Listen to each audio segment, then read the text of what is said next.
Question हो हाम्रो, a person claimed that thermometer is useless because it always registers it own temperature, how would you respond? त यहाँनिर हामीले response, आफ्नो response दिनु छ कि हामीले यसको बारेमा के भन्छौँ। त एउटा कुरा उसले सही भन्यो कि थर्मोमिटरले आफ्नै टेम्परेचरलाई रेजिस्टर गर्छ, तर उसले जुन युजलेस भनिरहेछ त्यो युजलेस चाहिँ भन्न सकिँदैन। किन? Let's have a look. यसको आन्सर हुन्छ this.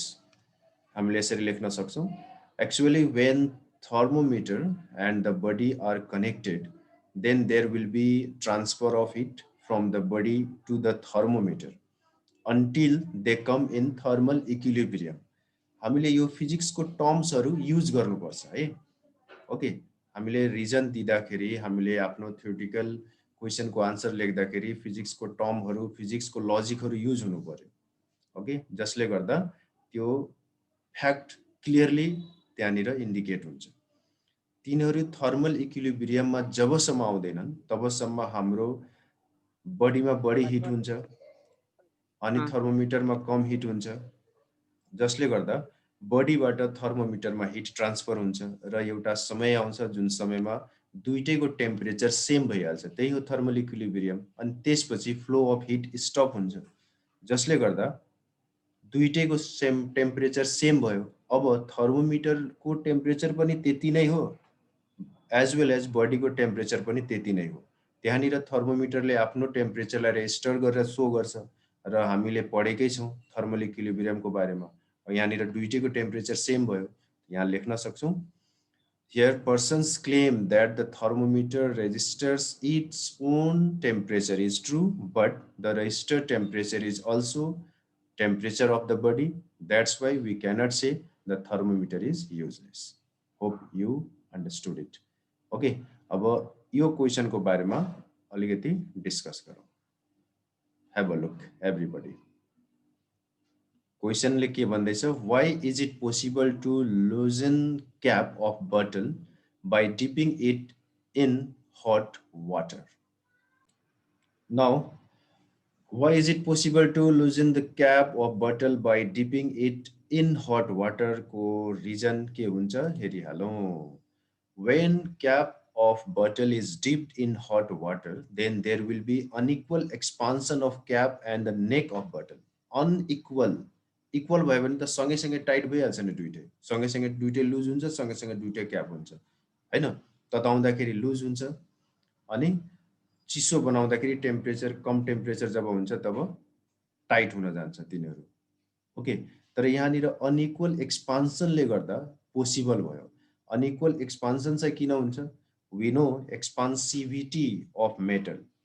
ओके, मेटल जुन क्याप हो त्यो क्याप मेटलको हुन्छ, is greater than that of glass. That of glass भन्नुको मतलब एक्सपान्सिभिटी अफ ग्लास, किनकि बटल ग्लासको हुन्छ र क्याप मेटलको हुन्छ, जसले गर्दा it will be possible to loosen the cap.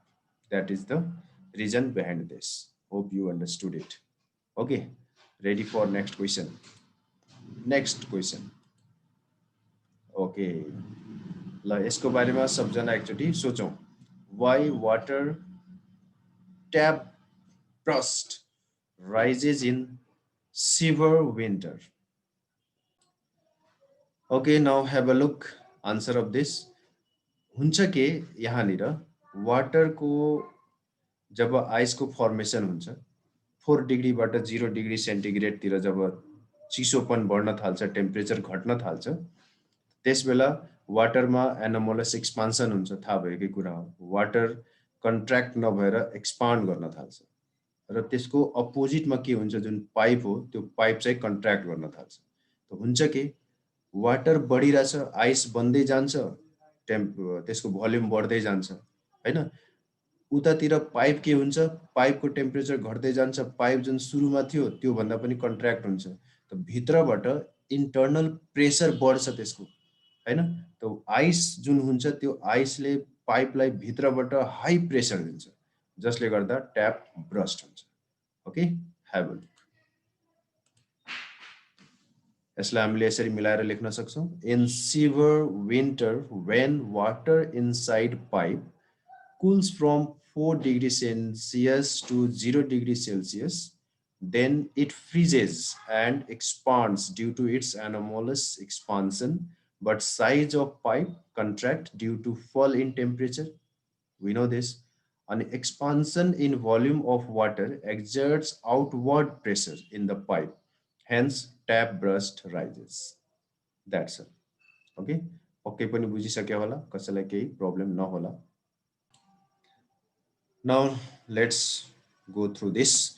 Frozen water pipes often burst will alcohol thermometer break if temperature falls below the freezing point of alcohol.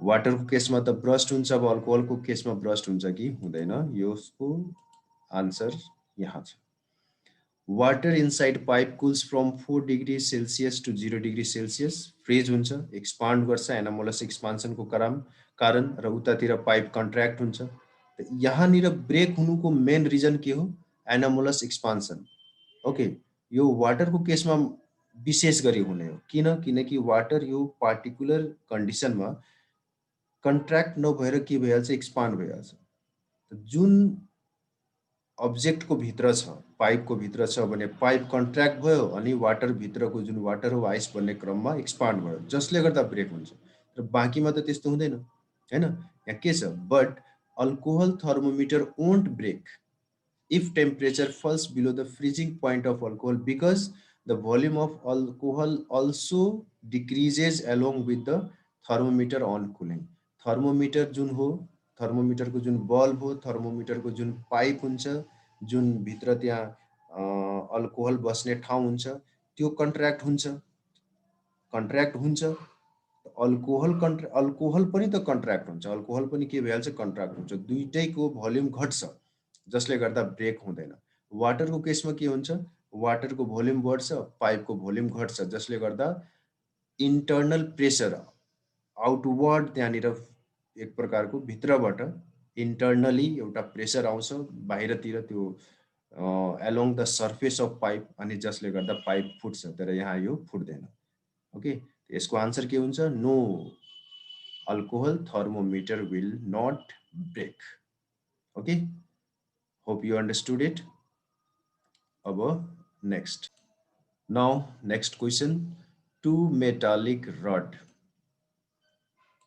of the same material दुईटैको material same छ but of different length are heated a smaller rod जसको length कम छ has circular cross section त्यो चाहिँ cylinder टाइपको छ but larger has rectangular cross section त्यो चाहिँ cubical टाइपको छ क्युबोइड टाइपको छ क्युबिकल भन्दा पनि क्युबोइड टाइपको छ अब यिनीहरुको लिनियर एक्सपान्सिभिटी सेम हुन्छ कि डिफरेन्ट हुन्छ त्यो हामीले भन्नु छ along with the region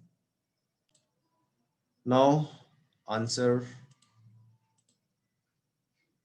अब यसलाई हामीले यसरी लेख्न सक्छौं we know that linear expansivity is increment in length per unit rise in temperature पहिला यो कुरा clear गरिहालौं and on formula by formula we can write alpha is equal to delta L by L into delta theta where delta theta is change in temperature where delta L by L will be same in each case for a particular material को length जतिसुकै होस् okay increment in length by length जुन हुन्छ त्यसको ratio constant हुन्छ same हुन्छ हरेक केसमा त्यो मेटेरियलमा मात्र डिपेन्ड गर्छ लेंथमा डिपेन्ड गर्दैन so linear expansivity will be same in each case whether rod has circular or rectangular cross section circular होस् चाहे rectangular cross section होस् चाहे लेंथ जतिसुकै होस् हैन जुन एक्सपान्सिभिटी हो त्यसको लागि मेटेरियल